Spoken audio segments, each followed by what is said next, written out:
ਹੁਣ ਜਿਨ੍ਹਾਂ ਅੰਦਰ ਵਾਕਈ ਪਿਆਸ ਹੁੰਦੀ ਹੈ ਉਹ ਇਹ ਦੇਖਦੇ ਹੈ ਕਿ ਜਿੱਥੇ ਮੈਂ ਜਿਨ੍ਹਾਂ ਸੰਤਾਂ ਫਕੀਰਾਂ ਕੋਲ ਮੈਂ ਗਿਆ, ਇੱਥੇ ਉਹ ਗਿਆਨ ਹੈ ਜੋ ਮੈਨੂੰ ਚਾਹੀਦਾ ਹੈ, ਜੋ ਮੇਰੀ ਪਿਆਸ ਹੈ ਉਹ ਹੈ ਜਾਂ ਨਹੀਂ।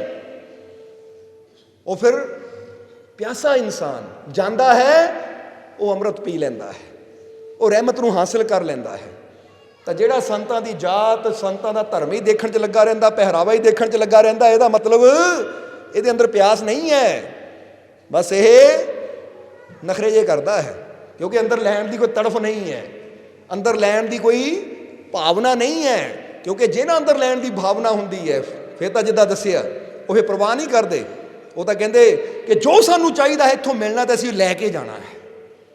ਇਸ ਲਈ ਬੁੱਲੇ ਸ਼ਾਹ ਵੀ ਐਡੀ ਉੱਚੀ ਸੈਯਦ ਜਾਤੀ ਦੇ ਹੋ ਕੇ ਤਾਂ ਉਹਨਾਂ ਨੇ ਦੇਖੋ ਅਰਾਈ ਜਾਤੀ ਦੇ ਸ਼ਾਹ ਇਨਾਇਤ ਕਾਦਰੀ ਨੂੰ ਆਪਣਾ ਗੁਰੂ ਬਣਾਇਆ।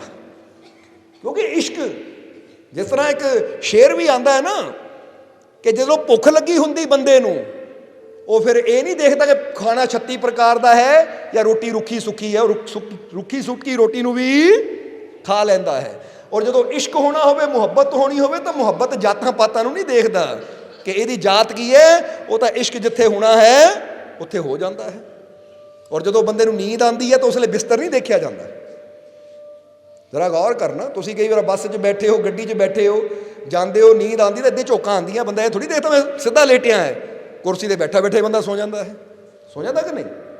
ਕਿਉਂਕਿ ਨੀਂਦ, ਜਦੋਂ ਗਹਿਰੀ ਨੀਂਦ ਆਉਂਦੀ ਹੈ ਤਾਂ ਬਿਸਤਰ ਨਹੀਂ ਦੇਖਿਆ ਜਾਂਦਾ, ਭੁੱਖ ਲੱਗਦੀ ਹੈ ਤਾਂ 36 ਪ੍ਰਕਾਰ ਦੇ ਪਕਵਾਨ ਨਹੀਂ ਦੇਖੇ ਜਾਂਦੇ, ਤਾਂ ਜਦੋਂ ਗੱਲ ਆਉਂਦੀ ਹੈ ਪ੍ਰੇਮ ਦੀ ਜਾਤ ਨਹੀਂ ਦੇਖੀ ਜਾਂਦੀ, ਤਾਂ ਜਦੋਂ ਗੱਲ ਆਉਂਦੀ ਹੈ ਪਰਮਾਤਮਾ ਨੂੰ ਪਾਉਣ ਦੀ ਤਾਂ ਫਿਰ ਅੱਗੇ ਨਹੀਂ ਦੇਖਿਆ ਜਾਂਦਾ ਹੈ ਕਿ ਮੰਦਰ ਹੈ, ਮਸਜਿਦ ਹੈ, ਗੁਰਦੁਆਰਾ ਜਾਂ ਚਰਚ ਹੈ, ਉੱਥੇ ਤਾਂ ਦੇਖਿਆ ਜਾਂਦਾ ਕਿ ਸੱਚਾਈ ਹੈ ਜਾਂ ਨਹੀਂ, ਇੱਥੋਂ ਮੈਨੂੰ ਉਹ ਮਿਲ ਸਕਦਾ ਜਾਂ ਨਹੀਂ ਜੋ ਮੈਨੂੰ ਚਾਹੀਦਾ ਹੈ।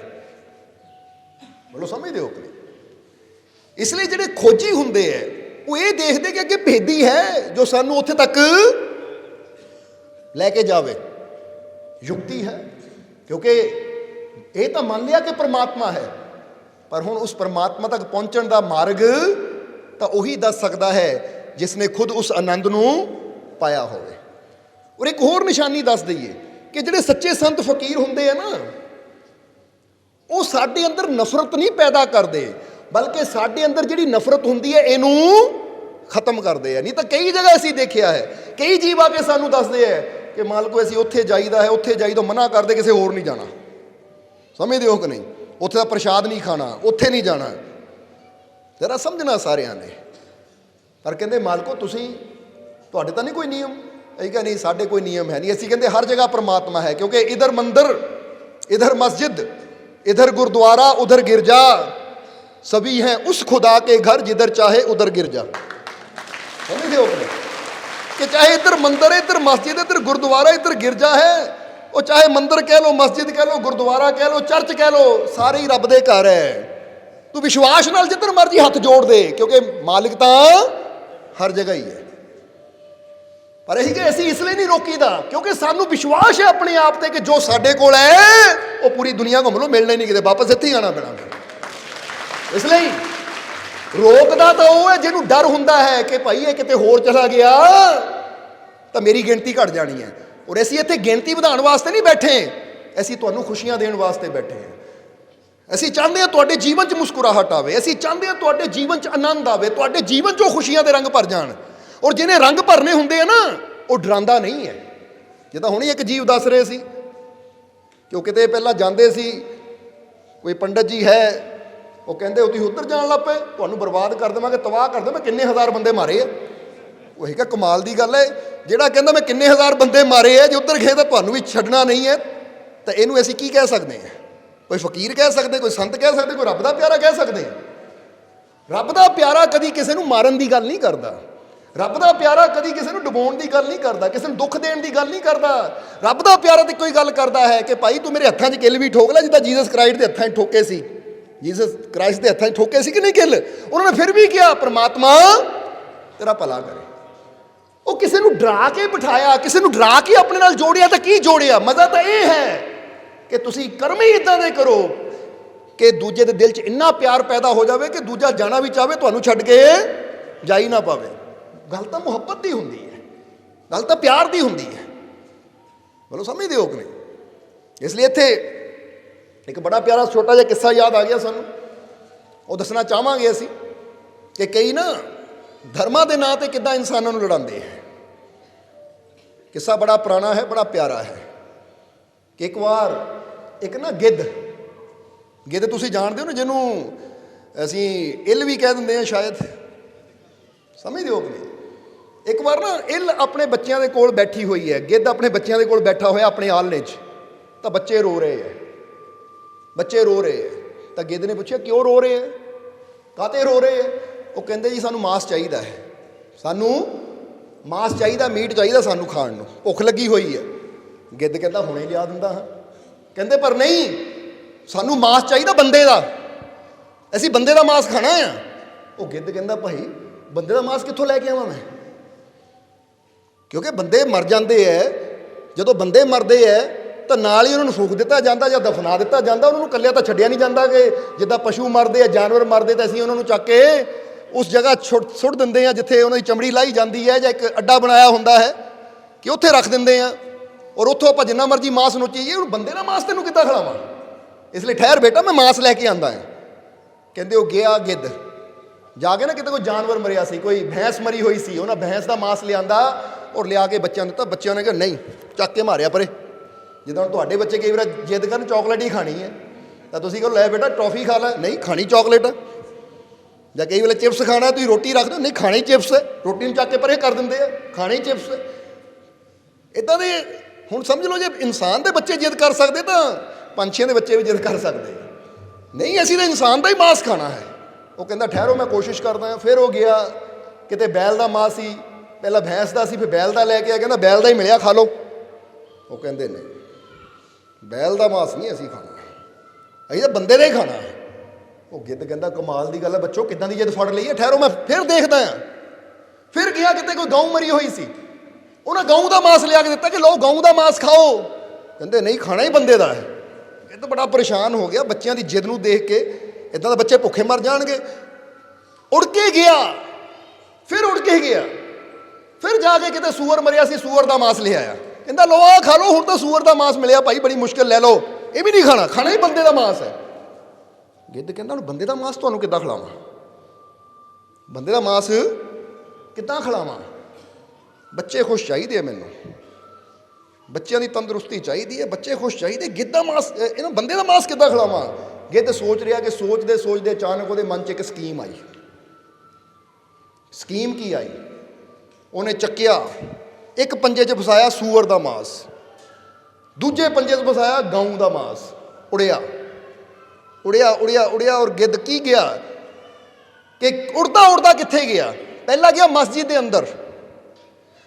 ਅੰਦਰ ਜਾ ਕੇ ਸੁੱਟਿਆ ਉਹਨਾਂ ਸੂਅਰ ਦਾ ਮਾਸ, ਔਰ ਫਿਰ ਗਿਆ ਮੰਦਰ ਦੇ ਅੰਦਰ ਜਾ ਕੇ ਸੁੱਟਿਆ ਉਹਨਾਂ ਗਊ ਦਾ ਮਾਸ। ਹੁਣ ਆਪ ਉੜ ਕੇ ਇੱਕ ਜਗ੍ਹਾ ਉੱਚੀ ਜਗ੍ਹਾ ਬਹਿ ਗਿਆ। ਇੱਧਰ ਮੰਦਰ ਵਾਲਿਆਂ ਨੇ ਜਦੋਂ ਦੇਖਿਆ, ਹੈ ਗਊ ਮਾਤਾ ਦਾ ਮਾਸ ਸਾਡੇ ਮੰਦਰ 'ਚ, ਇਹ ਮੁਸਲਮਾਨਾਂ ਦੀ ਚਾਲ ਹੈ। ਉਧਰ ਮੁਸਲਮਾਨਾਂ ਨੇ ਜਦੋਂ ਦੇਖਿਆ ਮਸਜਿਦ ਦੇ ਵਿੱਚ ਸੂਅਰ ਦਾ ਮਾਸ ਹੈ, ਸੂਅਰ ਨੂੰ ਤਾਂ ਅਸੀਂ ਘਰ ਨਹੀਂ ਵੜਨ ਦਿੰਦੇ, ਸੂਅਰ ਦਾ ਮਾਸ ਹਰਾਮ ਹੈ, ਇਹ ਹਿੰਦੂਆਂ ਦੀ ਚਾਲ ਹੈ। ਉੱਧਰੋਂ ਜਦੋਂ ਉਹਨਾਂ ਨੇ ਸੂਅਰ ਦਾ ਮਾਸ ਦੇਖਿਆ, ਕੱਢ ਲਈਆਂ ਤਲਵਾਰਾਂ। ਉੱਧਰ ਉਹਨਾਂ ਨੇ ਗਊ ਦਾ ਮਾਸ ਦੇਖਿਆ, ਕੱਢ ਲਈਆਂ ਤਲਵਾਰਾਂ। ਔਰ ਇੰਨੀ ਜੰਗ ਹੋਈ ਕਿ ਸ਼ਾਮ ਤੱਕ ਲਾਸ਼ਾਂ ਦੇ ਢੇਰ ਲੱਗੇ ਹੋਏ ਸੀ। ਗਿੱਧ ਗਿਆ ਆਪਣੇ ਬੱਚਿਆਂ ਨੂੰ, ਕਹਿੰਦਾ ਬੱਚੋ ਆ ਜਾਓ, ਤੁਸੀਂ ਖੁਸ਼ ਚਾਹੀਦੇ ਆ, ਆ ਦੇਖੋ ਤੁਹਾਡੇ ਕਰਕੇ ਆ ਕਿੰਨੀਆਂ ਲਾਸ਼ਾਂ ਵਿਛਾ ਦਿੱਤੀਆਂ, ਖਾ ਲਓ ਜਿੰਨਾ ਖਾਣਾ ਹੈ। ਹੁਣ ਗਿੱਧ ਦੇ ਬੱਚੇ ਮਾਸ ਖਾ ਰਹੇ ਆ ਬੰਦਿਆਂ ਦਾ, ਤਾਂ ਗਿੱਧ ਬੈਠਾ ਮੁਸਕਰਾ ਰਿਹਾ ਹੈ। ਕਹਿੰਦਾ ਇਨਸਾਨ ਕਿੱਦਾਂ ਦਾ ਸਦਾਈ ਹੈ, ਕਿੱਦਾਂ ਦਾ ਪਾਗਲ ਹੈ। ਮਾੜੀਆਂ ਗੱਲਾਂ ਪਿੱਛੇ, ਇੱਕ ਮਾਸ ਦੇ ਟੁਕੜੇ ਪਿੱਛੇ ਕਿੰਨਾ ਲਹੂ ਬਹਾ ਦਿੱਤਾ, ਕਿੰਨੇ ਲੋਕਾਂ ਨੂੰ ਮਾਰ ਦਿੱਤਾ ਇਹਨਾਂ ਨੇ। ਹੁਣ ਗਿੱਧ ਬੈਠਾ ਸੋਚ ਰਿਹਾ ਹੈ ਇਨਸਾਨ ਦੇ ਬਾਰੇ ਕਿ ਇਨਸਾਨ ਦੀ ਸਮਝ ਕੈਸੀ ਹੈ। ਅਗਰ ਥੋੜਾ ਜਿਹਾ ਇਨਸਾਨ ਨੂੰ ਸਮਝ ਹੁੰਦੀ, ਇਹਨਾਂ ਅੰਦਰ ਪਿਆਰ ਭਾਵਨਾ ਹੁੰਦੀ, ਤਾਂ ਇੰਨੀਆਂ ਲਾਸ਼ਾਂ ਨਾ ਵਿਛਦੀਆਂ, ਇੰਨਾ ਖੂਨ ਨਾ ਵਗਦਾ। ਅੱਜ ਅਸੀਂ ਦੱਸਣਾ ਚਾਹਾਂਗੇ ਕੁਛ ਇਸੇ ਤਰ੍ਹਾਂ ਕੁਛ ਇਨਸਾਨ ਐਸੇ ਹੁੰਦੇ ਜਿਨ੍ਹਾਂ ਦੀ ਸੋਚ ਗਿੱਧ ਵਾਲੀ ਹੁੰਦੀ ਹੈ। ਉਹ ਆਪਸ ਵਿੱਚ ਸਾਨੂੰ ਲੜਾਉਂਦੇ ਰਹਿੰਦੇ ਹੈ, ਆਪਸ ਵਿੱਚ ਦੰਗੇ ਕਰਵਾਉਂਦੇ ਰਹਿੰਦੇ, ਸੋਚਦੇ ਹੈ ਮੇਰਾ ਪਰਿਵਾਰ ਖੁਸ਼ ਚਾਹੀਦਾ, ਮੇਰੇ ਕੋਲ ਕੋਠੀ ਵੱਡੀ ਚਾਹੀਦੀ ਹੈ, ਮੇਰੇ ਘਰ ਬਣਨਾ ਚਾਹੀਦਾ, ਮੇਰੇ ਬੱਚੇ ਖੁਸ਼ ਚਾਹੀਦੇ, ਮੈਨੂੰ ਸਭ ਕੁਝ ਮਿਲਣਾ ਚਾਹੀਦਾ, ਦੁਨੀਆ ਮਰੀ ਜਾਵੇ। ਸਮਝਦੇ ਹੋ ਕਿ ਨਹੀਂ? ਇਸ ਲਈ ਅਸੀਂ ਦੱਸਣਾ ਕੀ ਚਾਹੁੰਦੇ ਹਾਂ ਕਿ ਅੱਜ ਅਗਰ ਅਸੀਂ ਸੰਸਾਰ ਤੇ ਪਿਆਰ ਚਾਹੁੰਦੇ ਹਾਂ, ਮੁਹੱਬਤ ਚਾਹੁੰਦੇ ਹਾਂ, ਏਕਤਾ ਚਾਹੁੰਦੇ ਹਾਂ, ਸ਼ਾਂਤੀ ਚਾਹੁੰਦੀ ਹਾਂ, ਤਾਂ ਸਿਰਫ ਸਾਡੇ ਚਾਣਨਾ ਨਹੀਂ ਆਣੀ, ਸਾਨੂੰ ਕੁਝ ਕਰਮ ਐਸੇ ਕਰਨੇ ਪੈਣਗੇ ਕਿ ਭਾਈ ਅਸੀਂ ਜਾਤ ਧਰਮ ਤੋਂ ਉੱਪਰ ਹੋ ਕੇ ਸੋਚੀਏ, ਇਨਸਾਨੀਅਤ ਨੂੰ ਦੇਖੀਏ, ਤਾਂ ਕਿ ਇਦਾਂ ਦੇ ਗਿੱਧ ਆਪਣੇ ਮਕਸਦ ਵਿੱਚ ਸਫਲ ਨਾ ਹੋਣ, ਕਾਮਯਾਬ ਨਾ ਹੋਣ। ਇਸ ਲਈ ਜਿਹੜੇ ਸੱਚੇ ਗੁਰੂ ਰਹਿਬਰ ਸੰਤ ਹੁੰਦੇ ਉਹ ਤੇ ਕੋਈ ਕਹਿੰਦੇ ਕਿ ਮਾਨਸ ਕੀ ਜਾਤ ਸਭੇ ਏਕੋ ਪਹਿਚਾਨ ਹੋ। ਜਿੱਦਾਂ ਗੁਰੂਆਂ ਨੇ ਹੱਕ ਸੱਚ ਦਾ ਨਾਰਾ ਦਿੱਤਾ ਨਾ ਕਿ ਅੱਬਲ ਅੱਲਾ ਨੂਰ ਉਪਾਇਆ ਕੁਦਰਤ ਦੇ ਸਭ ਬੰਦੇ, ਇੱਕ ਨੂਰ ਤੇ ਸਭ ਜਗ ਉਪਜਿਆ। ਕਿ ਜਿਹੜੇ ਵਾਕਈ ਉਸ ਆਨੰਦ ਨੂੰ ਜਾਣਨ ਵਾਲੇ ਹੈ, ਜਿਹੜੇ ਵਾਕਈ ਪ੍ਰਮਾਤਮਾ ਨੂੰ ਸਮਝਣ ਵਾਲੇ ਹੈ, ਉਹ ਮੰਨ ਲੈਂਦੇ ਆ ਕਿ ਇੱਕੋ ਹੀ ਨੂਰ ਹੈ ਸਾਡੇ ਸਾਰੇ ਦੇ ਅੰਦਰ, ਔਰ ਇੱਕੋ ਹੀ ਪ੍ਰਭੂ ਨੇ ਸਾਨੂੰ ਸਾਰਿਆਂ ਨੂੰ ਪੈਦਾ ਕੀਤਾ ਹੈ। ਕੋ ਭਲੇ ਕੋ ਮੰਦੇ, ਕਿਸੇ ਨੂੰ ਮੰਦਾ ਨਹੀਂ, ਕਿਸੇ ਨੂੰ ਬੁਰਾ ਨਹੀਂ ਸਮਝਣਾ, ਸਭ ਨਾਲ ਪਿਆਰ ਕਰਨਾ ਹੈ। ਕਿੰਨਾ ਮਜ਼ਾ ਆਏਗਾ ਕਿ ਠੀਕ ਹੈ ਸਾਡਾ ਪਹਿਰਾਵਾ ਜੋ ਮਰਜ਼ੀ ਹੋਵੇ, ਕਿਉਂਕਿ ਹਰੇਕ ਦਾ ਆਪਣਾ ਆਪਣਾ ਇੱਕ ਪਹਿਰਾਵਾ ਹੁੰਦਾ, ਹਰੇਕ ਦੀ ਆਪਣੀ ਆਪਣੀ ਪਸੰਦ ਹੁੰਦੀ ਹੈ। ਜਿੱਦਾਂ ਕਿਸੇ ਨੂੰ ਪੀਲਾ ਰੰਗ ਪਸੰਦ ਹੈ, ਕਿਸੇ ਨੂੰ ਲਾਲ ਪਸੰਦ ਹੈ, ਕਿਸੇ ਨੂੰ ਹਰਾ ਪਸੰਦ ਹੈ, ਕਿਸੇ ਨੂੰ ਨੀਲਾ ਪਸੰਦ ਹੈ, ਕਿਸੇ ਨੂੰ ਵਾਈਟ ਪਸੰਦ ਹੈ, ਯਾਨੀ ਆਪਣੇ ਆਪਣੇ ਰੰਗ ਹੈ। ਹੁਣ ਜਰਾ ਸੋਚੋ, ਅਗਰ ਇੱਕ ਬਾਪ ਦੇ 4 ਬੇਟੇ, ਇੱਕ ਬੇਟਾ ਕਹੇ ਮੈਨੂੰ ਹਰਾ ਰੰਗ ਪਸੰਦ ਹੈ, ਦੂਜਾ ਕਹੇ ਮੈਨੂੰ ਸੰਤਰੀ ਰੰਗ ਪਸੰਦ ਹੈ, ਔਰੇਂਜ ਰੰਗ ਪਸੰਦ ਹੈ, ਤੀਜਾ ਕਹੇ ਮੈਨੂੰ ਵਾਈਟ ਰੰਗ ਪਸੰਦ ਹੈ, ਚੌਥਾ ਕਹੇ ਮੈਨੂੰ ਆਹ ਭਗਵਾ ਰੰਗ ਪਸੰਦ ਹੈ। ਹੁਣ ਹੈ ਇੱਕੋ ਹੀ ਬਾਪ ਦੇ 4 ਬੱਚੇ, ਰੰਗ ਅਲੱਗ-ਅਲੱਗ ਪਸੰਦ ਹੈ। ਹੁਣ ਚਾਰੇ ਹੀ ਲੜੀ ਜਾਣ ਆਪਸ ਵਿੱਚ, ਤਾਂ ਬਾਪ ਦੇ ਦਿਲ ਤੇ ਕੀ ਹੋਣੀ? ਉਹ ਭਾਈ ਰੰਗ ਜਿਹੜਾ ਮਰਜ਼ੀ ਪਸੰਦ ਹੈ ਆਪਣੀ ਪਸੰਦ ਦਾ ਪਾਓ, ਪਰ ਰਵੋ ਤਾਂ ਪਿਆਰ ਨਾਲ। ਕਿਉਂਕਿ ਰੰਗਾਂ ਤੋਂ ਨਹੀਂ ਮੈਂ ਰੋਕਦਾ, ਬਾਪ ਨੇ ਕਹਿਣਾ ਹੈ ਰੰਗਾਂ ਤੋਂ ਨਹੀਂ ਮੈਂ ਰੋਕਦਾ, ਪਹਿਰਾਵੇ ਤੋਂ ਨਹੀਂ ਮੈਂ ਰੋਕਦਾ, ਪਰ ਹੈ ਤਾਂ ਮੇਰੇ ਹੀ ਨਾ, ਰਵੋ ਤਾਂ ਪਿਆਰ ਨਾਲ। ਹੁਣ ਕੋਈ ਟੋਪੀ ਲਾ ਰਿਹਾ, ਕੋਈ ਪਗੜੀ ਬੰਨ ਰਿਹਾ, ਕੋਈ ਮੱਥੇ ਤਿਲਕ ਲਗਾ ਰਿਹਾ ਹੈ, ਜਾਂ ਕੋਈ ਗਲ 'ਚ ਕ੍ਰਾਸ ਪਾ ਰਿਹਾ, ਪਰਮਾਤਮਾ ਵੀ ਕਹੇਗਾ ਮੈਨੂੰ ਕੋਈ ਮਤਲਬ ਨਹੀਂ ਹੈ ਕਿ ਤੁਸੀਂ ਕੀ ਪਹਿਨਦੇ ਹੋ, ਕੀ ਖਾਂਦੇ ਹੋ, ਕਿੱਦਾਂ ਦਾ ਪਹਿਰਾਵਾ ਹੈ, ਪਰ ਕਮ ਸੇ ਕਮ ਜਿੱਥੇ ਵੀ ਬੈਠੋ ਉਹ ਪਿਆਰ ਨਾਲ ਬੈਠੋ। ਮੈਂ ਤਾਂ ਪਿਆਰ ਚਾਹੁੰਦਾ ਹਾਂ। ਸਮਝ ਆ ਰਹੀ ਕਿ ਨਹੀਂ? ਇਹਨੂੰ ਕਹਿੰਦੇ ਆ ਭਗਵਾਨ, ਪਰਮਾਤਮਾ, ਪ੍ਰਭੂ ਦੀ ਇੱਛਾ। ਇਸ ਲਈ ਅਗਰ ਅਸੀਂ ਪਰਮਾਤਮਾ ਦੀਆਂ ਖੁਸ਼ੀਆਂ ਚਾਹੁੰਦੇ ਹਾਂ ਤਾਂ ਸਾਨੂੰ ਸਭ ਤੋਂ ਪਹਿਲਾਂ ਇਹ ਜਾਣਨਾ ਪਏਗਾ ਕਿ ਜਿਨ ਪ੍ਰੇਮ ਕੀਓ ਤਿਨ ਹੀ ਪ੍ਰਭੂ ਪਾਇਓ। ਪਰ ਅੱਜ ਪ੍ਰੇਮ ਦਾ ਸੰਦੇਸ਼ ਦੇਣ ਵਾਲੇ ਵੀ ਦੇਖਿਆ ਹੈ ਕਿ ਨਫ਼ਰਤ ਹੀ ਕਰੀ ਜਾਂਦੇ ਆ। ਕਿਉਂਕਿ ਜੀਸਸ ਕ੍ਰਾਈਸਟ ਨੇ ਕੀ ਕਿਹਾ ਸੀ? Love is God, God is ਪਰਮਾਤਮਾ ਪ੍ਰੇਮ ਹੈ। ਪਰ ਕਈ ਵਾਰ ਅਸੀਂ ਦੇਖੀਦਾ ਹੈ ਕਿ ਜਿਹੜੇ ਚਰਚ ਜਾਣ ਵਾਲੇ ਉਹਨਾਂ ਨੂੰ ਕਿਹਾ ਜਾਂਦਾ ਕਿਸੇ ਦਾ ਪ੍ਰਸ਼ਾਦ ਲੈ ਕੇ ਨਹੀਂ ਖਾਣਾ, ਹੋਰ ਕਿਸੇ ਜਗ੍ਹਾ ਜਾਣਾ ਨਹੀਂ ਹੈ, ਹੋਰ ਕੁਝ ਨਹੀਂ ਕਰਨਾ। ਕੀ ਅਸੀਂ ਪ੍ਰੇਮ ਦਾ ਸੰਦੇਸ਼ ਦੇ ਰਹੇ ਹਾਂ? ਸੋ ਅਸੀਂ ਦੱਸਣਾ ਕੀ ਚਾਹੁੰਦੇ ਹਾਂ ਕਿ ਅੱਜ ਸਾਨੂੰ ਸਾਰਿਆਂ ਨੂੰ ਚਾਹੀਦਾ ਹੈ ਕਿ ਅਸੀਂ ਜਦ ਵੀ ਕਿਸੇ ਨਾਲ ਮਿਲੀਏ, ਜਦ ਵੀ ਕਿਸੇ ਨੂੰ ਦੇਖੀਏ, ਤਾਂ ਉਹਦੀ ਜਾਤ, ਉਹਦੇ ਧਰਮ, ਉਹਦੇ ਪਹਿਰਾਵੇ ਨੂੰ ਨਾ ਦੇਖੀਏ, ਬਲਕਿ ਇਹ ਦੇਖੀਏ ਕਿ ਇਹ ਵੀ ਮੇਰੇ ਮਾਲਕ ਦਾ ਹੀ ਬਣਾਇਆ ਹੋਇਆ ਇਨਸਾਨ ਹੈ। ਇੱਕ ਜੀਵ ਨੇ ਸਾਨੂੰ ਸਵਾਲ ਕੀਤਾ ਸੀ, ਕਹਿੰਦਾ ਮਾਲਕੋ ਤੁਹਾਡੇ ਚਿਹਰੇ ਤੇ ਹਮੇਸ਼ਾ ਸਮਾਈਲ ਰਹਿੰਦੀ ਹੈ, ਤੁਸੀਂ ਹਮੇਸ਼ਾ ਖੁਸ਼ ਰਹਿੰਦੇ ਹੋ, ਕਿਸੇ ਨੂੰ ਵੀ ਮਿਲਦੇ ਹੋ ਖੁਸ਼ੀ ਨਾਲ ਮਿਲਦੇ ਹੋ, ਕਿਉਂ? ਤੇ ਅਸੀਂ ਉਹਨੂੰ ਕੀ ਜਵਾਬ ਦਿੱਤਾ ਸੀ, ਅਸੀਂ ਉਹ ਤੁਹਾਨੂੰ ਵੀ ਦੱਸਣਾ ਚਾਹਾਂਗੇ। ਇਹ ਕਿ ਅਸੀਂ ਇਸ ਲਈ ਸਭ ਨੂੰ ਸਮਾਈਲ ਦੇ ਕੇ ਮਿਲਦੇ ਹਾਂ, ਖੁਸ਼ੀ ਨਾਲ ਮਿਲਦੇ, ਕਿਉਂਕਿ ਜਦੋਂ ਦਾ ਸਾਨੂੰ ਇਹ ਸਮਝ ਆਈ ਹੈ ਨਾ, ਜਦੋਂ ਦਾ ਸਾਨੂੰ ਅੰਦਰੋਂ ਇਹ ਪਤਾ ਲੱਗਾ ਕਿ ਇੱਕ ਦਿਨ ਸਭ ਨੇ ਮਰ ਜਾਣਾ ਹੈ, ਇੱਕ ਦਿਨ ਸਭ ਨੇ ਦੁਨੀਆ ਤੋਂ ਚਲੇ ਜਾਣਾ ਹੈ, ਇਸ ਲਈ ਜਦ ਵੀ ਅਸੀਂ ਕਿਸੇ ਨੂੰ ਦੇਖੀਦਾ ਹੈ ਤਾਂ ਸਾਨੂੰ ਖੁਸ਼ੀ ਹੁੰਦੀ ਹੈ, ਵਿਚਾਰਾ ਜਿੰਦਾ ਹੈ, ਇਹਦੇ ਸਵਾਸ ਚੱਲ ਰਹੇ ਹੈ। ਇਸ ਲਈ ਜੇ ਜੀਵਤ ਹੈ ਤਾਂ ਕਿੱਡੀ ਖੁਸ਼ੀ ਦੀ ਗੱਲ ਹੈ। ਆਪ ਵੀ ਖੁਸ਼ ਹੋਵੋ, ਇਹਨੂੰ ਵੀ ਖੁਸ਼ੀ ਦਿਓ, ਕਿਉਂਕਿ ਇੱਕ ਦਿਨ ਤਾਂ ਸਭ ਨੇ ਜਾਣਾ ਹੀ ਹੈ। ਤਾਂ ਜੇ ਕਿਸੇ ਦਾ ਦਿਲ ਦੁਖਾ ਦਿੱਤਾ ਔਰ ਉਹ ਦੁਨੀਆ ਤੋਂ ਚਲਾ ਗਿਆ ਤਾਂ ਕੀ ਮਜ਼ਾ ਆਏਗਾ, ਕੀ ਫਾਇਦਾ ਹੋਏਗਾ? ਇਸ ਲਈ ਅਸੀਂ ਤੁਹਾਨੂੰ ਵੀ ਕਹਾਂਗੇ ਕਿ ਜਦੋਂ ਵੀ ਕਿਸੇ ਨੂੰ ਮਿਲੋ ਨਾ, ਇਹ ਸੋਚੋ ਸਭ ਨੇ ਇੱਕ ਦਿਨ ਜਾਣਾ ਹੀ ਹੈ। ਮੈਂ ਕਿਹਨਾਂ ਚੀਜ਼ਾਂ ਵਾਸਤੇ ਝਗੜ ਰਿਹਾ, ਕਿਹਨਾਂ ਚੀਜ਼ਾਂ ਵਾਸਤੇ ਲੜ ਰਿਹਾ ਹੈ? ਨਾ ਇਹਨਾਂ ਕੁਝ ਲੈ ਕੇ ਜਾਣਾ ਤਾਂ ਨਾ ਮੈਂ ਕੁਝ ਲੈ ਕੇ ਜਾਣਾ ਹੈ। ਜੋ ਮੇਰਾ ਹੈ ਉਹ ਵੀ ਇੱਥੇ ਰਹਿ ਜਾਣਾ, ਜੋ ਇਹਦਾ ਹੈ ਉਹ ਵੀ ਇੱਥੇ ਰਹਿ ਜਾਣਾ ਹੈ। ਜੇ ਕਮ ਸੇ ਕਮ ਮਿਲਣ ਦਾ 2 ਘੜੀਆਂ ਮੌਕਾ ਮਿਲਿਆ ਹੈ ਤਾਂ ਇੱਥੇ ਤਾਂ ਪਿਆਰ ਕਰ ਲਈਏ, ਹੱਸ ਲਈਏ, ਮੁਸਕਰਾ ਲਈਏ, ਕਮ ਸੇ ਕਮ ਖੁਸ਼ ਹੋ ਕੇ ਬੁਲਾ ਲਈਏ ਇਹਨੂੰ। ਉੱਥੇ ਵੀ ਇਨਸਾਨ ਇੱਦਾਂ ਮੂੰਹ ਵੱਟ ਕੇ ਇੱਦਾਂ ਮਿਲੇਗਾ ਕਿ ਅਗਲੇ ਦਾ ਦਿਲ ਤੋੜ ਕੇ ਰੱਖ ਦੇਗਾ, ਦਿਲ ਨੂੰ ਤਕਲੀਫ ਦੇਗਾ। ਨਹੀਂ, ਇੱਦਾਂ ਮਿਲੋ ਕਿ ਭਾਈ ਅੱਜ ਮਿਲੇ ਆ, ਕੱਲ ਨੂੰ ਪਤਾ ਨਹੀਂ ਇਹ ਮੁਲਾਕਾਤ ਹੋਣੀ ਹੈ ਜਾਂ ਨਹੀਂ। ਅੱਜ ਸ਼ੁਕਰ ਕਰੀਏ ਕਿ ਇੱਕ ਦੂਜੇ ਨੂੰ ਜੀਂਦੇ ਦੇਖ ਰਹੇ ਹਾਂ, ਇੱਕ ਦੂਜੇ ਨੂੰ ਤੁਰਦੇ ਫਿਰਦੇ ਬੋਲਦੇ ਚੱਲਦੇ ਦੇਖ ਰਹੇ ਹਾਂ।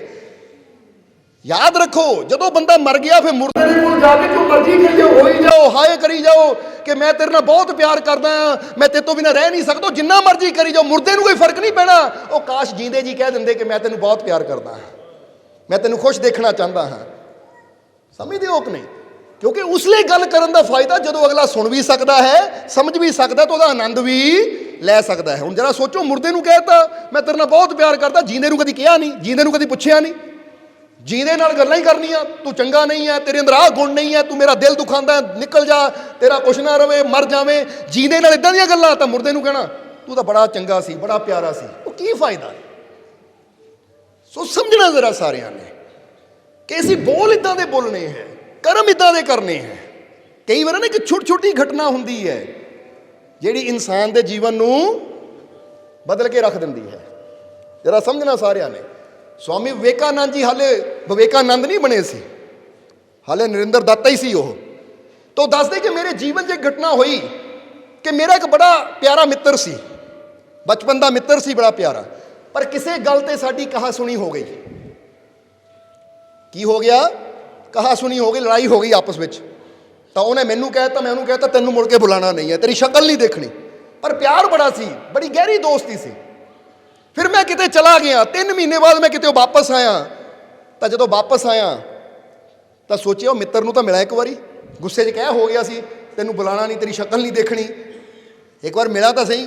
ਕਹਿੰਦੇ ਜਦੋਂ ਮੈਂ ਉਹਦੇ ਘਰ ਗਿਆ ਤਾਂ ਪਤਾ ਲੱਗਾ ਉਹਦੀ ਮੌਤ ਹੋ ਗਈ, ਕਿਸੇ ਬਿਮਾਰੀ ਕਰਕੇ ਉਹਦੀ ਮੌਤ ਹੋ ਗਈ। ਤਾਂ ਵਿਵੇਕਾਨੰਦ ਕਹਿੰਦੇ ਉਹ ਚੀਜ਼ ਨੇ ਮੈਨੂੰ ਉਹ ਸਿੱਖਿਆ ਦਿੱਤੀ, ਉਹ ਗਿਆਨ ਲਿਆ ਕਿ ਵਿਵੇਕਾਨੰਦ ਅੱਜ ਤੋਂ ਬਾਅਦ ਕਿਸੇ ਨਾਲ ਲੜਨਾ ਨਹੀਂ ਹੈ, ਕਿਸੇ ਨਾਲ ਰਿਸ਼ਤਾ ਖਤਮ ਨਹੀਂ ਕਰਨਾ, ਕਿਉਂਕਿ ਅੱਜ ਜ਼ਿੰਦਗੀ ਹੈ, ਕੱਲ੍ਹ ਨੂੰ ਜ਼ਿੰਦਗੀ ਦਾ ਕੋਈ ਭਰੋਸਾ ਨਹੀਂ ਕਿ ਜ਼ਿੰਦਗੀ ਰਹਿਣੀ ਹੈ ਜਾਂ ਨਹੀਂ ਰਹਿਣੀ। ਇਸ ਲਈ ਹੁਣ ਮੈਂ ਸਾਰੀ ਜ਼ਿੰਦਗੀ ਚਾਹ ਕੇ ਵੀ ਨਾ ਉਹਦੇ ਕੋਲੋਂ ਮਾਫੀ ਮੰਗ ਸਕਦਾ, ਨਾ ਉਹਨੂੰ ਖੁਸ਼ੀ ਦੇ ਸਕਦਾ। ਇਹ ਪਛਤਾਵਾ ਸਾਰੀ ਜ਼ਿੰਦਗੀ ਮੇਰੇ ਨਾਲ ਰਹਿਣਾ ਹੈ। ਪਰ ਹੁਣ ਇਹ ਘਟਨਾ ਨੂੰ ਮੈਂ ਬਦਲ ਨਹੀਂ ਸਕਦਾ, ਪਰ ਇਹ ਤੋਂ ਇੱਕ ਸਿੱਖਿਆ ਲੈ ਸਕਦਾ ਕਿ ਅੱਗੇ ਤੋਂ ਮੈਂ ਕਿਸੇ ਦਾ ਦਿਲ ਨਹੀਂ ਦੁਖਾਣਾ, ਕਿਸੇ ਨਾਲ ਇਦਾਂ ਦੇ ਬੋਲ ਨਹੀਂ ਬੋਲਣੇ ਕਿ ਕੱਲ੍ਹ ਨੂੰ ਫਿਰ ਕੋਈ ਐਸਾ ਵਕਤ ਮੇਰੇ ਸਾਹਮਣੇ ਆਵੇ। ਸਮਝ ਰਹੀ ਹੈ ਕੋਈ ਨਹੀਂ ਸਾਡੀ ਗੱਲ? ਕਿਉਂਕਿ ਅੱਜ ਅਗਰ ਤੁਸੀਂ ਕਿਸੇ ਨਾਲ ਝਗੜਾ ਕਰਦੇ ਹੋ, ਫਸਾਦ ਕਰਦੇ ਹੋ, ਲੜਾਈ ਕਰਦੇ ਹੋ ਛੋਟੀ ਛੋਟੀਆਂ ਚੀਜ਼ਾਂ ਪਿੱਛੇ, ਤਾਂ ਯਾਦ ਰੱਖੋ ਚੀਜ਼ਾਂ ਤਾਂ ਇੱਥੇ ਰਹਿ ਜਾਣੀਆਂ ਹੈ, ਪਰ ਇਨਸਾਨ ਨਹੀਂ ਸਦਾ ਬੈਠੇ ਰਹਿਣਾ। ਉਹ ਅੱਜ ਹੈ, ਉਹਦੇ ਨਾਲ ਖੁਸ਼ ਹੋ ਕੇ ਗੱਲ ਕਰ ਲਓ, ਹੱਸ ਕੇ ਗੱਲ ਕਰ ਲਓ, ਮੁਸਕਰਾ ਕੇ ਗੱਲ ਕਰ ਲਓ। ਬੋਲੋ ਸਮਝਦੇ ਹੋ ਕਿ ਨਹੀਂ? ਇਸ ਲਈ ਕੁਦਰਤ, ਪਰਮਾਤਮਾ, ਪ੍ਰਭੂ ਇਹੀ ਤਾਂ ਸਾਨੂੰ ਸਿਖਾਉਂਦਾ ਹੈ, ਕਿਉਂਕਿ ਅਸੀਂ ਹਮੇਸ਼ਾ ਦੱਸੀਦਾ ਹੈ ਤੁਸੀਂ ਕੁਦਰਤ ਦੀ ਹਰ ਚੀਜ਼ ਨੂੰ ਦੇਖ ਲਓ, ਇਹ ਚੀਜ਼ ਕਿਸੇ ਨਾਲ ਫਰਕ ਨਹੀਂ ਕਰਦੀ। ਨਾ ਪਾਣੀ ਫਰਕ ਕਰਦਾ, ਨਾ ਹਵਾ ਫਰਕ ਕਰਦੀ ਹੈ, ਨਾ ਸੂਰਜ ਦੀ ਰੋਸ਼ਨੀ ਫਰਕ ਕਰਦੀ ਹੈ, ਨਾ ਧਰਤੀ ਫਰਕ ਕਰਦੀ ਹੈ, ਨਾ ਪੇੜ ਫਰਕ ਕਰਦੇ ਹੈ। ਕਰਦੇ ਆ ਫਰਕ? ਨਾ ਨਦੀਆਂ ਵਗਦੀਆਂ ਹੋਈਆਂ ਫਰਕ ਕਰਦੀਆਂ, ਨਾ ਸਮੁੰਦਰ ਫਰਕ ਕਰਦੇ ਹੈ। ਕਦੀ ਦੇਖਿਆ ਨਹੀਂ ਕਿ ਪੇੜ ਕਹਿਣਗੇ ਇਹਨੂੰ ਫਲ ਦੇਣਾ, ਕਿਸੇ ਹੋਰ ਧਰਮ ਦੇ ਨੂੰ ਦੇਣਾ। ਹਵਾ ਨਹੀਂ ਕਦੀ ਕਹਿੰਦੀ। ਕੋਈ ਚੀਜ਼ ਦੁਨੀਆ ਦੀ ਫਰਕ ਨਹੀਂ ਕਰਦੀ। ਫਰਕ ਕਰਦਾ ਹੈ ਤਾਂ ਬੰਦਾ ਹੀ ਬੰਦੇ ਨਾਲ ਕਰੀ ਜਾਂਦਾ ਹੈ, ਫਰਕ ਕਰਦਾ ਤਾਂ ਇਨਸਾਨ ਹੀ ਇਨਸਾਨ ਨਾਲ ਕਰੀ ਜਾਂਦਾ ਹੈ। ਇਸੇ ਲਈ ਤਾਂ ਕਹਿੰਦੇ ਨੇ ਇੱਕ ਮੂਰਤੀਕਾਰ ਨੇ ਬੜਾ ਗਰਵ ਨਾਲ ਕਿਹਾ ਪਰਮਾਤਮਾ ਨੂੰ, ਕਿਹਾ ਪਰਮਾਤਮਾ, ਇਹ ਸਾਨੂੰ ਮਿਸਾਲ ਦਿੱਤੀ ਹੈ ਸਮਝਾਉਣ ਵਾਸਤੇ, ਕਿਹਾ ਪਰਮਾਤਮਾ ਮੈਂ ਤੇਰੇ ਨਾਲੋਂ ਚੰਗਾ ਆ, ਮੇਰੇ ਸਾਹਮਣੇ ਤੂੰ ਕੁਛ ਵੀ ਹੈ ਨਹੀਂ। ਤਾਂ ਕਹਿੰਦੇ ਰੱਬ ਦੀ ਆਵਾਜ਼ ਆਈ, ਉਹ ਕਿਸ ਤਰ੍ਹਾਂ? ਤੂੰ ਕਹਿੰਦਾ ਮੈਂ ਤੇਰੇ ਨਾਲੋਂ ਚੰਗਾ, ਮੇਰੇ ਸਾਹਮਣੇ ਤੂੰ ਕੁਛ ਵੀ ਹੈ ਨਹੀਂ। ਇੰਨਾ ਹੰਕਾਰ ਮੂਰਤੀਕਾਰ, ਤੂੰ ਆਪਣੇ ਆਪ ਨੂੰ ਮੇਰੇ ਤੋਂ ਬਿਹਤਰ ਕਿੱਦਾਂ ਕਹਿ ਰਿਹਾ ਹੈ? ਤਾਂ ਮੂਰਤੀਕਾਰ ਨੇ ਕਿਹਾ ਇਹ ਹੰਕਾਰ ਨਹੀਂ ਹੈ, ਇਹ ਮੈਂ ਜੋ ਦੁਨੀਆ ਨੂੰ ਦੇਖ ਰਿਹਾ ਨਾ ਉਹਨੂੰ ਦੇਖ ਕੇ ਮੈਂ ਸੱਚ ਕਹਿ ਰਿਹਾ ਹਾਂ। ਮੈਂ ਤੇਰੇ ਤੋਂ ਚੰਗਾ ਹਾਂ, ਮੈਂ ਤੇਰੇ ਤੋਂ ਬੜਾ ਹਾਂ, ਤੂੰ ਤਾਂ ਮੇਰੇ ਸਾਹਮਣੇ ਕੁਛ ਵੀ ਹੈ ਨਹੀਂ। ਪਰਮਾਤਮਾ ਨੇ ਕਿਹਾ ਕਿਹੜੀ ਗੱਲ ਤੋਂ ਤੈਨੂੰ ਇਹ ਲੱਗਦਾ ਹੈ ਕਿ ਤੂੰ ਮੇਰੇ ਤੋਂ ਬੜਾ ਤਾਂ ਮੈਂ ਤੇਰੇ ਸਾਹਮਣੇ ਕੁਛ ਵੀ ਹੈ ਨਹੀਂ? ਜਰਾ ਦੇਖੋ, ਜਦੋਂ ਬੱਚਾ ਕੋਈ ਇਦਾਂ ਦਾ ਕਰਮ ਕਰੇ ਨਾ ਕਿ ਕੋਈ ਬਾਪ ਨੂੰ ਕਵੇ ਉਹ ਤੂੰ ਕੀ ਹੈ ਮੇਰੇ ਸਾਹਮਣੇ ਹੈ, ਤਾਂ ਉਹ ਐਡਾ ਸ਼ਕਤੀਸ਼ਾਲੀ ਬਾਪ ਕਵੇ ਉਹ ਮੈਂ ਪਤਾ ਕੌਣ ਆ, ਲੈ ਤੂੰ ਕੀ, ਆਪਣੀ ਔਲਾਦ ਨੂੰ ਦੇਖ। ਤਾਂ ਔਲਾਦ ਦੇ ਕਰਮ ਦੇਖ ਕੇ ਬਾਪ ਦਾ ਸਿਰ ਨੀਵਾਂ ਹੋ ਜਾਵੇ ਤਾਂ ਕੀ ਗੁਜ਼ਰਦੀ ਹੋਏਗੀ ਬਾਪ ਦੇ ਕਿ ਮੈਂ ਐਡਾ ਤਾਕਤ ਵਾਲਾ ਹੋ ਕੇ ਵੀ ਬੱਚੇ ਦੇ ਸਾਹਮਣੇ, ਉਹਦੇ ਕਰਨੀ ਦੇ ਸਾਹਮਣੇ ਲਾਚਾਰ ਹੋ ਗਿਆ। ਜਰਾ ਸਮਝਣਾ ਸਾਰਿਆਂ ਨੂੰ, ਕਿਉਂਕਿ ਅਸੀਂ ਬੜੇ ਬੜੇ ਅਫਸਰਾਂ ਨੂੰ, ਬੜੇ ਬੜੇ ਚੈਂਪੀਅਨਾਂ ਨੂੰ ਵੀ ਨਾ ਆਪਣੀ ਔਲਾਦ ਦੀ ਕਰਨੀ ਕਰਕੇ ਰੋਂਦੇ ਦੇਖਿਆ ਹੈ। ਸਮਝਦੇ ਹੋ ਕਿ ਨਹੀਂ? ਕਿ ਸਾਡੀ ਔਲਾਦ ਨਸ਼ੇ 'ਚ ਪੈ ਗਈ, ਸਾਡਾ ਇਦਾਂ ਹੋ ਗਿਆ, ਇਹ ਹੋ ਗਿਆ, ਉਹ ਹੋ ਗਿਆ, ਟੁੱਟਦੇ ਦੇਖਿਆ ਉਹਨਾਂ ਨੂੰ। ਸੋ ਜਦੋਂ ਔਲਾਦ ਕੋਈ ਉੱਦਾਂ ਦਾ ਕਰਮ ਕਰਦੀ ਤਾਂ ਬਾਪ ਦਾ ਸਿਰ ਸ਼ਰਮ ਨਾਲ ਨੀਵਾਂ ਹੋ ਜਾਂਦਾ ਹੈ। ਕਿਉਂਕਿ ਬਹੁਤ ਜਗ੍ਹਾ ਦੇਖਿਆ ਜਿਸ ਬਾਪ ਦਾ ਸਿਰ ਕਦੀ ਨਹੀਂ ਕਿਤੇ ਝੁਕਿਆ ਸੀ, ਬੱਚੇ ਇਦਾਂ ਦਾ ਕਰਮ ਕਰ ਦਿੰਦੇ, ਉਹਨਾਂ ਨੂੰ ਹੱਥ ਜੋੜ ਕੇ ਮਾਫੀ ਮੰਗਣੀ ਪੈਂਦੀ ਹੈ ਕਿ ਸਾਡੇ ਬੱਚੇ ਤੋਂ ਗਲਤੀ ਹੋ ਗਈ। ਇਸ ਲਈ ਬੱਚਿਆਂ ਨੂੰ ਵੀ ਇਹ ਸਮਝਣਾ ਚਾਹੀਦਾ ਹੈ ਕਿ ਸਾਨੂੰ ਜੇ ਜ਼ਿੰਦਗੀ ਮਿਲੀ ਤਾਂ ਇਦਾਂ ਦੀ ਜ਼ਿੰਦਗੀ ਜੀਏ ਕਿ ਸਾਡੇ ਮਾਤਾ ਪਿਤਾ ਪ੍ਰਾਊਡ ਕਰਨ, ਗਰਵ ਕਰਨ ਕਿ ਮੇਰੇ ਬੱਚੇ ਹੈ, ਦੇਖੋ ਇਹ ਅੱਛਾ ਕਰਮ ਕਰ ਰਹੇ ਹੈ, ਕੋਈ ਨੇਕ ਕਰਮ ਕਰ ਰਹੇ ਹੈ। ਹੁਣ ਅੱਜ ਇਹ ਮੂਰਤੀਕਾਰ ਦੀ ਗੱਲ ਤੇ ਕਿ ਮੂਰਤੀਕਾਰ ਨੇ ਪਰਮਾਤਮਾ ਨੂੰ ਕਿਹਾ ਜਦੋਂ, ਤਾਂ ਪਰਮਾਤਮਾ ਨੇ ਕਿਹਾ ਅੱਛਾ ਤੂੰ ਆਪਣੇ ਆਪ ਨੂੰ ਮੇਰੇ ਤੋਂ ਚੰਗਾ ਕਿੱਦਾਂ ਕਹਿ ਰਿਹਾ ਹੈ? ਉਹ ਦੱਸ ਤਾਂ ਸਹੀ क्यों तू कह रहा है कि मेरे सामने रब्बा तू कुछ भी है नहीं, कारण दस मैनू। तो मूर्तिकार ने एक शेर बोलिया जिन्हों सुन के कहते हैं रब भी खामोश हो गया। वो केड़ा शेर बोलिया? मूर्तिकार कहता रब्बा जानना चाहता मैं मेरे च खास की है, और तू मेरे सामने नीमा क्यों है, मैं उच्चा क्यों तेरे तो सुन मूर्तिकार बोलिया, जरा हुण गौर करना। मूर्तिकार बोलिया कि मैंने घड़ा एक पत्थर को, मैंने घड़ा एक पत्थर को, वो भगवान हो गया। तूने बनाया जिस इंसान को वो शैतान हो गया। देखो फर्क कि मैं एक साधारण पत्थर की मूर्ति बना दी, वो भगवान हो गया, भगवान की तरह पूजिया जाता है। तो जिन्हों तू 9 महीने मां के गर्भ च लाया बनाया, अज वो कर्म देख लै शैतान वाले है कि नहीं। फिर मैं भगवान बनाने वाला, तू शैतान बनाने वाला, फिर बड़ा कौन होया?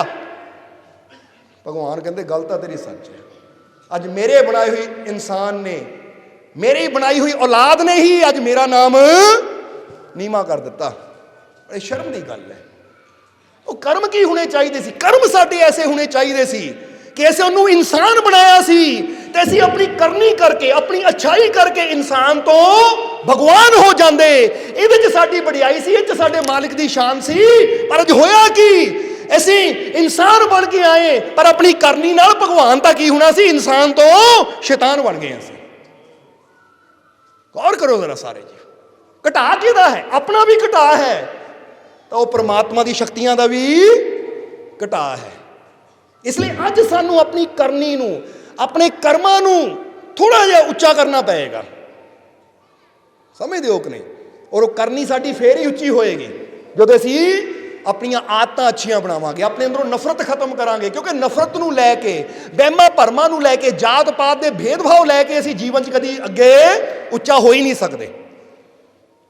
जिद्दां कहंदे ना किसी पंछी ने उड़ना होवे उचाई की तरफ, तो वो पैरों नाल पत्थर बंनदे हो तो कदी उड़ सकता ही नहीं है। जे असीं भी नफरत, क्रोध, जात पात, ये धर्मां दे पत्थर ही अपने अंदर लैके बैठे रहांगे ना, तो कदी असीं भी परमात्मा दी उचाइयां तक पहुंच नहीं पावांगे।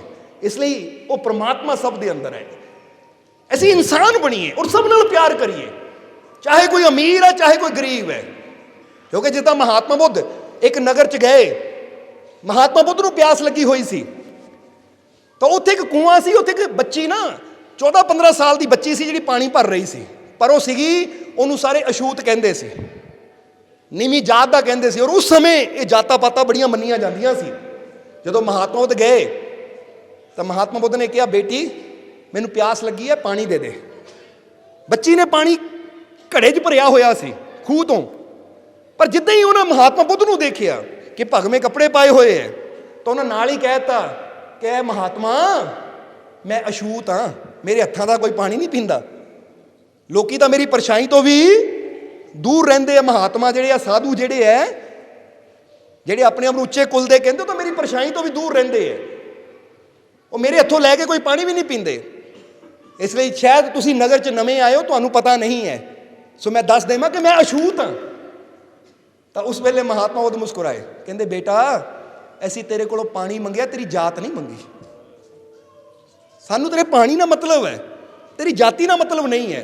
और नाले जिहड़े महात्मा अपने आप नूं उच्चा समझण और रब दे बनाए इंसानां नूं नीवां समझण, वो महात्मा हो ही नहीं सकते, वो शैतान हो सकते। महात्मा बुद्ध ने कहा, कहंदे महात्मा तो वो है। महात्मा किहनूं कहंदे है? जिहनूं पता लग गया कि सब दे अंदर महा आत्मा है, वो महाप्रभु की आत्मा सब दे अंदर मौजूद है। सही मायने च ओही महात्मा है, जिहड़े आत्मा की महानता नूं जान लेंदे है। आत्मा की महानता की है कि प्रभु महान है और सब दे अंदर ओहदी आत्मा ही काम करदी है। हुण एक गल दा जवाब देना सानूं, आ किन्ने बल्ब लगे होए आ हाल दे अंदर, लगे है कि नहीं? हुण एक गल दा जवाब देना, आ बल्ब अलग जगदा है, ਉਹ ਬੱਲਬ ਅਲੱਗ ਜਗਦਾ ਹੈ, ਉਹ ਬੱਲਬ ਅਲੱਗ ਜਗਦਾ ਹੈ, ਉਹ ਲਾਈਟ ਅਲੱਗ ਜਗਦੀ ਹੈ, ਉਹ ਅਲੱਗ ਜਗਦੀ ਹੈ, ਆ ਪੱਖੇ ਅਲੱਗ ਚੱਲਦੇ ਆ, ਕਿੰਨੇ ਪੱਖੇ ਲੱਗੇ ਹੋਏ ਆ। ਹੁਣ ਇੱਕ ਗੱਲ ਦਾ ਜਵਾਬ ਦਿਓ, ਪੱਖੇ ਅਲੱਗ-ਅਲੱਗ ਹੈ, ਬੱਲਬ ਅਲੱਗ-ਅਲੱਗ ਹੈ, ਕੰਪਨੀਆਂ ਅਲੱਗ-ਅਲੱਗ ਹੋ ਸਕਦੀਆਂ, ਪਰ ਜਿਹੜੀ ਇਹਨਾਂ ਨੂੰ ਚਲਾਉਣ ਵਾਲੀ ਬਿਜਲੀ ਹੈ ਕੀ ਉਹ ਅਲੱਗ-ਅਲੱਗ ਹੈ? ਜਵਾਬ ਦੇਣਾ ਸਾਰਿਆਂ ਨੇ ਸਾਨੂੰ। ਆਵਾਜ਼ ਨਹੀਂ ਆਈ। ਬਿਜਲੀ ਤਾਂ ਇੱਕੋ ਹੀ ਹੈ ਨਾ। ਇੱਥੋਂ ਬਟਨ ਦਬਾਓ, ਚਾਹੇ ਆਹ ਪੱਖਾ ਚਲਾ ਦਿਓ, ਚਾਹੇ ਉਹ ਚਲਾ ਦਿਓ, ਚਾਹੇ ਆਹ ਲਾਈਟ ਜਗਾ ਦਿਓ, ਉਹ ਲਾਈਟ ਜਗਾ ਦਿਓ, ਲਾਈਟ ਅਲੱਗ-ਅਲੱਗ ਹੋ ਸਕਦੀ ਹੈ, ਲਾਈਟਾਂ ਦਾ ਸਾਈਜ਼ ਅਲੱਗ-ਅਲੱਗ ਹੋ ਸਕਦਾ ਕਿ ਉਹ ਲਾਈਟ ਥੋੜੀ ਚੋਰਸ ਹੈ, ਇਹ ਲਾਈਟ ਗੋਲ ਹੈ, ਉਹ ਲਾਲ ਹੈ, ਉਹ ਪੀਲੀ ਹੈ, ਤਾਂ ਇਹ ਵਾਈਟ ਹੈ। ਹੋ ਸਕਦਾ ਕਿ ਨਹੀਂ? ਲਾਈਟ ਦਾ ਰੰਗ ਅਲੱਗ ਹੋ ਸਕਦਾ, ਕਿਉਂਕਿ ਲਾਲ ਰੰਗ ਦੀਆਂ ਲਾਈਟਾਂ ਵੀ ਅੱਜ ਕੱਲ੍ਹ ਆਉਂਦੀਆਂ, ਹਰੀਆਂ ਵੀ ਆਉਂਦੀਆਂ, ਪੀਲੀਆਂ ਵੀ ਆਉਂਦੀਆਂ। ਲਾਈਟਾਂ ਦੇ ਰੰਗ ਕਈ ਹੁੰਦੇ ਹੈ, ਲਾਈਟਾਂ ਦਾ ਆਕਾਰ ਕਈ ਤਰ੍ਹਾਂ ਦਾ ਹੁੰਦਾ ਹੈ, ਪਰ ਜਿਹੜੀ ਚਲਾਉਣ ਵਾਲੀ ਜਗਾਉਣ ਵਾਲੀ ਬਿਜਲੀ ਹੈ ਉਹ ਤਾਂ ਇੱਕੋ ਹੀ ਹੈ ਕਿ ਨਹੀਂ? ਬਸ ਇੱਦਾਂ ਹੀ ਸਮਝ ਲਓ ਤੁਸੀਂ। ਤੁਸੀਂ ਜਿੰਨੇ ਵੀ ਬੈਠੇ ਹੋ ਨਾ, ਇਹ ਅਲੱਗ-ਅਲੱਗ ਰੰਗ ਦੀਆਂ ਲਾਈਟਾਂ ਬੈਠੀਆਂ ਹੈ, ਅਲੱਗ-ਅਲੱਗ ਰੰਗ ਦੇ ਬੱਲਬ ਲਾਈਟਾਂ ਬੈਠੀਆਂ। ਤਾਂ ਸਾਡੇ ਅੰਦਰ ਜਿਹੜਾ ਪ੍ਰਕਾਸ਼ ਹੈ ਨਾ, ਸਾਨੂੰ ਚਲਾਉਣ ਵਾਲੀ ਇਲੈਕਟ੍ਰਿਸਿਟੀ ਹੈ, ਜੋ ਬਿਜਲੀ ਹੈ, ਉਹ ਪਰਮਾਤਮਾ ਸਾਰਿਆਂ ਅੰਦਰ ਇੱਕੋ ਹੀ ਹੈ। ਬਸ ਜਿਹੜਾ ਇਸ ਸੱਚਾਈ ਨੂੰ ਸਮਝ ਲੈਂਦਾ, ਫਿਰ ਇਹ ਫਿਕਰ ਨਹੀਂ ਕਰਦਾ ਕਿ ਬੱਲਬ ਕਿਹੜੇ ਰੰਗ ਦਾ ਹੈ। ਉਹ ਕਹਿੰਦਾ ਭਾਈ ਬੱਲਬ ਨਾਲ ਮਤਲਬ ਨਹੀਂ, ਕਿਉਂਕਿ ਬੱਲਬ ਜਿਹੜਾ ਮਰਜ਼ੀ ਹੋਵੇ, ਜੇ ਲਾਈਟ ਹੀ ਨਾ ਪਿੱਛੇ ਹੋਵੇ ਤਾਂ ਬੱਲਬ ਤਾਂ ਜ਼ੀਰੋ ਹੈ, ਫਿਰ ਤਾਂ ਬੱਲਬ ਨੇ ਕੁਝ ਕਰਨਾ ਹੀ ਨਹੀਂ ਹੈ। ਕਿਉਂਕਿ ਅਹਿਮੀਅਤ ਬੱਲਬ ਦੀ ਨਹੀਂ ਹੈ, ਅਹਿਮੀਅਤ ਉਹਦੇ ਪਿੱਛੇ ਛੁਪੀ ਹੋਈ ਉਹ ਲਾਈਟ ਦੀ, ਜਿਹੜੀ ਉਹਨੂੰ ਜਗਾਉਂਦੀ ਹੈ। ਬੋਲੋ ਸਮਝਦੇ ਹੋ ਕਿ ਨਹੀਂ? ਇਸ ਕਰਕੇ ਅਸੀਂ ਆਪਣੇ ਅੰਦਰਲੀ ਉਹ ਲਾਈਟ ਨੂੰ, ਯਾਨੀ ਉਹ ਪ੍ਰਮਾਤਮਾ ਨੂੰ ਜਾਣਨਾ, ਉਹ ਸ਼ਕਤੀ ਨੂੰ ਪਹਿਚਾਨਣਾ ਕਿ ਸਾਡੇ ਸਭ ਦੇ ਅੰਦਰ ਇੱਕ ਸ਼ਕਤੀ ਹੈ। ਨਾ ਆਪਣੇ ਰੂਪ ਦੀ ਤਰਫ ਜਾਣਾ, ਨਾ ਆਪਣੇ ਰੰਗ ਦੀ ਤਰਫ ਜਾਣਾ, ਨਾ ਆਪਣੇ ਕੱਦ ਕਾਠੀ ਦੀ ਤਰਫ ਜਾਣਾ, ਤਾਂ ਨਾ ਹੀ ਆਪਣੇ ਏਰੀਆ ਦੀ ਤਰਫ ਜਾਣਾ ਹੈ। ਮੇਰੀ ਸਟੇਟ ਹੈ, ਮੇਰਾ ਦੇਸ਼ ਹੈ, ਮੇਰੇ ਘਰ ਦੇ ਇੱਦਾਂ, ਮੇਰੀ ਜਾਤੀ ਇੱਦਾਂ, ਮੇਰਾ ਧਰਮ ਇੱਦਾਂ, ਨਹੀਂ। ਇਹ ਸਾਰੀਆਂ ਚੀਜ਼ਾਂ ਬਾਹਰ ਹੈ। ਪਰਮਾਤਮਾ ਸਭ ਦੇ ਅੰਦਰ ਇੱਕੋ ਹੀ ਤਾਕਤ ਹੈ ਜੋ ਸਭ ਦੇ ਅੰਦਰ ਕੰਮ ਕਰਦੀ ਹੈ। ਸੋ ਮਹਾਤਮਾ ਬੁੱਧ ਨੇ ਵੀ ਕਿਹਾ ਮਹਾ ਆਤਮਾ, ਜਿਸਨੇ ਆਤਮਾ ਦੀ ਮਹਾਨਤਾ ਨੂੰ ਸਮਝ ਲਿਆ ਕਿ ਸਾਡੇ ਸਭ ਦੇ ਅੰਦਰ ਇੱਕੋ ਹੀ ਆਤਮਾ ਹੈ। ਕਿਉਂਕਿ ਮਹਾਨਤਾ ਦਾ ਮਤਲਬ ਹੈ, ਜਿੱਦਾਂ ਹੀ ਦੱਸਿਆ ਨਾ, ਮਹਾਨਤਾ ਦਾ ਮਤਲਬ ਹੈ ਕਿ ਸਮਝ ਲੈਣਾ ਕਿ ਬੱਲਬ ਅਲੱਗ-ਅਲੱਗ ਹੈ, ਪੱਖੇ ਅਲੱਗ-ਅਲੱਗ ਹੈ, ਪਰ ਚਲਾਉਣ ਵਾਲੀ ਬਿਜਲੀ ਪੱਖੇ ਅੰਦਰ ਵੀ ਉਹੀ ਹੈ, ਤਾਂ ਬੱਲਬ ਅੰਦਰ ਵੀ ਉਹੀ ਹੈ, ਕੂਲਰ ਅੰਦਰ ਵੀ ਉਹੀ, ਤੇ ਏਸੀ ਅੰਦਰ ਵੀ ਉਹੀ ਹੈ। ਨਾਮ ਅਲੱਗ-ਅਲੱਗ ਹੈ, ਕੂਲਰ, ਪੱਖਾ, ਏਸੀ, ਟਿਊਬ, ਬੱਲਬ, ਸਮਝਦੇ ਹੋ ਕਿ ਨਹੀਂ? ਪਰ ਬਿਜਲੀ ਇੱਕੋ ਹੀ ਹੈ। ਇਹਨੂੰ ਕਹਿੰਦੇ ਇਹ ਮਹਾਨਤਾ ਦੇ ਵਿਚਾਰ ਹੈ। ਇਹ ਮਹਾਨਤਾ ਦਾ ਇੱਕ ਥੋਟ ਹੈ ਕਿ ਸਭ ਦੇ ਅੰਦਰ ਇੱਕੋ ਹੀ ਬਿਜਲੀ ਕੰਮ ਕਰਦੀ ਹੈ। ਤੇ ਇਸੇ ਤਰ੍ਹਾਂ ਜਿਹੜਾ ਇਨਸਾਨ ਇਹ ਸਮਝ ਲੈਂਦਾ ਹੈ ਕਿ ਮਹਾ ਆਤਮਾ, ਉਹ ਇੱਕੋ ਹੀ ਆਤਮਾ ਸਾਡੇ ਸਭ ਦੇ ਅੰਦਰ ਕੰਮ ਕਰ ਰਹੀ ਹੈ, ਸਹੀ ਮਾਇਨੇ 'ਚ ਉਹ ਹੁੰਦਾ ਹੈ ਮਹਾਤਮਾ। ਉਹ ਹੁੰਦਾ ਸੱਚਾ ਸਾਧੂ, ਜਿਹੜਾ ਆਪਣੇ ਆਪ ਨੂੰ ਸਾਧ ਲੈਂਦਾ ਹੈ। ਤਾਂ ਜਿਹੜਾ ਮੰਨੇ ਜਾਤ ਨੂੰ, ਜਿਹੜਾ ਮੰਨੇ ਧਰਮ ਨੂੰ, ਇਹਦਾ ਮਤਲਬ ਹਾਲੇ ਨਾਮ ਤਾਂ ਸਾਧੂਆਂ ਦਾ ਰੱਖ ਲਿਆ, ਪਰ ਹਾਲੇ ਸਾਧੂਆਂ ਵਾਲੇ ਗੁਣ ਹੈ ਨਹੀਂ। ਨਾਮ ਤਾਂ ਮਹਾਤਮਾ ਦਾ ਰੱਖ ਲਿਆ, ਪਰ ਮਹਾਤਮਾ ਹੈ ਨਹੀਂ। ਇਹ ਸਮਝਦੇ ਹੋ ਕਿ ਨਹੀਂ? ਇਹ ਤਾਂ ਉਹੀ ਗੱਲ ਹੋ ਗਈ ਕਿ ਗਲਾਸ ਨੂੰ ਨਾ ਕਵੇ ਜੀ ਇਹ ਸਮੁੰਦਰ ਹੈ, ਸਮੁੰਦਰ। ਉਹ ਭਾਈ ਇਹ ਗਲਾਸ ਦਾ ਪਾਣੀ ਹੈ, ਇਹਦੀ ਇੱਕ ਹੱਦ ਹੈ, ਇਹ 'ਚ 250-300 ਗ੍ਰਾਮ ਪਾਣੀ ਆ ਸਕਦਾ, ਪੂਰਾ ਸਮੁੰਦਰ ਤਾਂ ਬਹੁਤ ਬੜਾ ਹੈ। ਇਸੇ ਤਰ੍ਹਾਂ ਜਿਨ੍ਹਾਂ ਦੀ ਸੋਚ ਕਿਸੇ ਜਾਤ, ਕਿਸੇ ਧਰਮ ਨਾਲ ਹੀ ਹੋਵੇ, ਤਾਂ ਮਤਲਬ ਛੋਟਾ ਜਿਹਾ ਗਲਾਸ ਲੈ ਕੇ ਬੈਠੇ ਹੈ। ਹਾਲੇ ਸਮੁੰਦਰ ਨੂੰ, ਪਰਮਾਤਮਾ ਨੂੰ ਤਾਂ ਇਹਨਾਂ ਨੇ ਜਾਣਿਆ ਹੀ ਨਹੀਂ ਹੈ, ਕਿਉਂਕਿ ਪਰਮਾਤਮਾ ਤਾਂ ਬੇਹੱਦ ਹੈ, ਜਿਹਦੀ ਕੋਈ ਹੱਦ ਹੀ ਨਹੀਂ ਹੈ। ਇਸ ਲਈ ਜੇ ਤੁਸੀਂ ਜੀਵਨ ਦਾ ਆਨੰਦ ਲੈਣਾ ਹੈ ਤਾਂ ਕਮ ਸੇ ਕਮ ਆਪਣੀ ਸੋਚ ਨੂੰ ਬਦਲੋ। ਕਿਉਂਕਿ ਅਸੀਂ ਚਾਹੁੰਦੇ ਹਾਂ ਕਿ ਨਹੀਂ ਸੰਸਾਰ ਤੇ ਪਿਆਰ ਹੋਵੇ? ਚਾਹੁੰਦੇ ਹਾਂ ਜਾਂ ਨਹੀਂ? ਕਿ ਸੰਸਾਰ ਪਿਆਰ ਨਾਲ ਭਰਪੂਰ ਹੋਵੇ, ਸੰਸਾਰ ਦੇ ਚਾਰੋਂ ਤਰਫ ਖੁਸ਼ੀਆਂ ਹੋਣ, ਸੰਸਾਰ ਦੇ ਚਾਰੋਂ ਤਰਫ ਆਨੰਦ ਹੋਵੇ। ਕਿੰਨਾ ਮਜ਼ਾ ਆਏਗਾ ਕਿ ਜਿੱਧਰ ਜਾਈਏ ਸਾਰਿਆਂ ਦੇ ਅੰਦਰ ਪਿਆਰ ਹੋਵੇ, ਸਾਰਿਆਂ ਅੰਦਰ ਮੁਹੱਬਤ ਹੋਵੇ। ਤਾਂ ਫਿਰ ਪਰਮਾਤਮਾ ਵੀ ਇਹੀ ਕਹਿੰਦਾ ਹੈ ਕਿ ਤੂੰ ਕੱਪੜਾ ਜਿਹੜੇ ਮਰਜ਼ੀ ਰੰਗ ਦਾ ਪਾ, ਤੂੰ ਪਹਿਰਾਵਾ ਜਿਹੜਾ ਮਰਜ਼ੀ ਧਾਰਨ ਕਰ, ਮੈਨੂੰ ਇਹਦੇ ਨਾਲ ਮਤਲਬ ਨਹੀਂ ਹੈ। ਪਰ ਇੱਕੋ ਹੀ ਗੱਲ ਚਾਹੁੰਦਾ ਹੈ, ਤੂੰ ਜਿੱਥੇ ਵੀ ਜਾਵੇਂ ਸਭ ਨਾਲ ਪਿਆਰ ਕਰੇ, ਸਭ ਨਾਲ ਮੁਹੱਬਤ ਕਰੇ, ਸਭ ਨੂੰ ਆਪਣਾ ਸਮਝੇ। ਇੱਥੇ ਕੋਈ ਵੈਰੀ ਨਹੀਂ ਹੈ, ਕੋਈ ਬੇਗਾਨਾ ਨਹੀਂ ਹੈ। ਇਹ ਸਾਰੇ ਮੇਰੇ ਮਾਲਕ ਦੇ ਬਣਾਏ ਹੋਏ, ਮੇਰੇ ਇੱਕ ਪਿਤਾ ਦੇ ਬਣਾਏ ਹੋਏ ਬੱਚੇ ਹੈ, ਇਸ ਲਈ ਮੈਂ ਸਭ ਨਾਲ ਪਿਆਰ ਕਰਨਾ ਹੈ। ਇਹ ਹੈ ਪਰਮਾਤਮਾ ਜਾਂ ਗੁਰੂਆਂ ਰਹਿਬਰਾਂ ਦਾ ਸੱਚਾ ਸੰਦੇਸ਼। ਜਰਾ ਸਮਝਣਾ ਸਾਰਿਆਂ ਨੇ। और जिद्दां दस्सिया कि मूर्तिकार ने की किया। वीडियो अच्छी लगी हो तो कृपया इसे शेयर जरूर करें। आपके शेयर करने से अगर किसी की जिंदगी में अच्छा बदलाव आता है, पॉजिटिव चेंज आती है, तो ये भी आपकी तरफ से किया गया एक नेक कर्म होगा, एक सेवा होगी। तो वीडियो को शेयर जरूर करें और वीडियो देखने के लिए सर्व संजय दरबार कांटियां शरीफ यूट्यूब चैनल को सब्सक्राइब करें और फेसबुक पेज को फॉलो करना ना भूलें। जय माता दी।